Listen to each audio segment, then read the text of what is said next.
Welcome to Sabotage the Self Talk. The worst thing about sabotage is it sends us into a spiral. Let's just take a moment. The sun is setting. I'm feeling so filled up. I want you to be able to feel this energy of sabotage and the gift that this is. If you stick out sabotage and you stay with sabotage, all of the beautiful learnings, lessons, identity that you come out the other end with, you get to take them to the next level. Because if you don't go through sabotage, you're going to repeat and you don't finish the workover that sabotage is doing. You go back to the beginning of the big dream cycle and you will repeat the results at best. So you're not going to ascend to the next big dream, it will be repeating the results. This is where ceilings come in.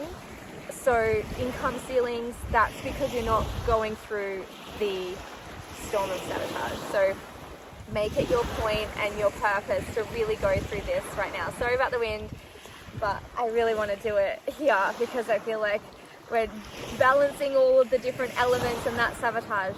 If you can't listen to this with the sound, I really want you to actually look at this is what sabotage is about. It's being able to focus and stop the spiral and stay with it and stay in it. So it's such a beautiful practice and process. I feel like sabotage is actually a spiritual practice in and of itself. That's why I love it so much. So with the spiraling self-talk, I really try to get a hold of it early and watch what's coming through. It's such beautiful evidence to tell me what sabotage spiritual journey I'm about to go on.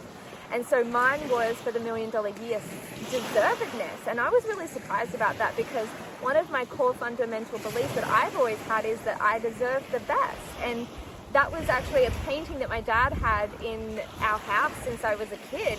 I deserve the best. I deserve the best. It's actually written around this painting. Very new agey, right? But for me, it wasn't like, it's very normal and natural. That was the kind of stuff that my dad had on his wall. And it's this beautiful painting. It said, I deserve the best, I deserve the best. And he still has it in his house today, and I love it every time I see it. So I always thought that my beliefs around deservedness were really intact and strong, but this one hit me because I kept on thinking as I was doing some of my Dollar Diaries processes, how easily I felt like I could attune to 35k days, 100k days, and how much I knew they were possible for me. And so I really started to enter shame, guilt, and this undeservedness about it. What makes me so special that I'm able to attune and I know these things and I'm able to manifest at this level in this way? What makes me so special? Why do I deserve that over somebody else? So it was really these sabotage self-talk spiraled me south real quick and had an impact, but I really drew a line in them and go, okay, well, the things that we are doing in sabotage, this sabotage is bringing up lovability, it's bringing up deservedness, and it's bringing up enoughness. So these are going to be the beliefs that I'm about to work on next.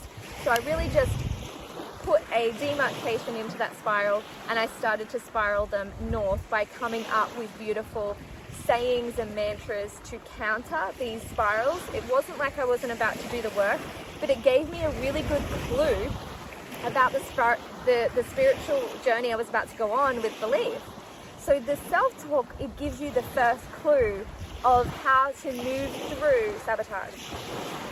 So the self-talk that may surprise you, really get tuned into it, because you may want to be like, I'm not thinking that, there's no way in the world I'm thinking that, but you are. So stick a little thing in it, stop it spiraling, and I have to actually just create a new set of counter self-talk to counteract it. And I put post-it notes, so basic, but I put post-it notes up on my bathroom and reminders on my phone during sabotage more than any other one, because my default is these spirals, and it's like I've got no control over the self-talk, and it just is spiraling, which makes the sabotage super severe if you let it keep going. So this is so important. I hope that you will come up with the default one. So I would love you to practice this so you're ready for when sabotage hits. So we're always got self-talk going on. So I want you to identify some of the deep cutting self-talk that you give yourself sometimes, like the Scorpio sting that you cut yourself with sometimes. So I would love to know what those phrases are. One of my big ones used to be, Johnny, you think you can do these things, but you just can't. That was a huge sabotage one that I had. So I wrote that down, and then I created a post-it note, or you can do a reminder on your phone, but a post-it note's fun too, and put the post-it note somewhere prominent for yourself. And I put it up on my bathroom window, yes, for everybody to see, in my family and the workers to see, and like people when they're working on a caravan, they see it, I don't take it down. And it's just really important for me that I demarcate and I create that demarcation, and I just leave them up after that. So I would love you to get a counter mantra for that self-talk so that you can start to spiral it north and create that demarcation. So next we will be dealing with and walking through belief. So I can't wait to do that with you, and I'll see you in the next video. Can't wait to see your self-talk spirals, the spiraling south and the spiraling north. Spiral south, spiral north. Tell me your spiral south and your spiral north to counteract them. Have the best day ever going to big dreams. Thank you so much for co-creating this with me, being here and going through this incredible boot camp with me, and I hope you have the best day ever growing to big dreams. Achieve big dreams, Vinny of the internet is out.